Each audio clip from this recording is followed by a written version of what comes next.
अस्सलाम वालेकुम दोस्तों। एक लोमड़ी ने नहर के दूसरे किनारे खड़े ऊंट से पूछा, नहर का पानी कहाँ तक पहुँचता है? ऊंट ने जवाब दिया, घुटने तक। जैसे ही लोमड़ी ने पानी में छलांग लगाई, डूबने लगी। कभी गोते खाती, कभी सर बाहर निकालती, बड़ी मुश्किल से नहर में एक चट्टान के साथ चिपक गई। आहिस्ता आहिस्ता चट्टान के ऊपर आ गई और सांस बहाल होते ही गुस्से से ऊंट से कहा, तुमने क्यों कहा कि पानी घुटने तक आता है? ऊंट ने जवाब दिया, हाँ, पानी मेरे घुटने तक आता है। जब आप किसी से मशवरा करते हैं तो अमूमन वो आपको अपने तजुर्बात की रोशनी में जवाब देता है। मुमकिन है जो बातें इसके लिए फायदेमंद हों वो आपके लिए नुकसानदायक साबित हों।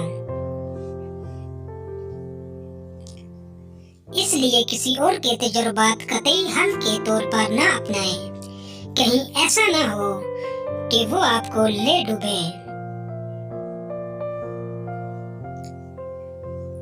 अगर वीडियो अच्छी लगे तो हमारे चैनल को सब्सक्राइब कर दें, लाइक कर दें। शुक्रिया।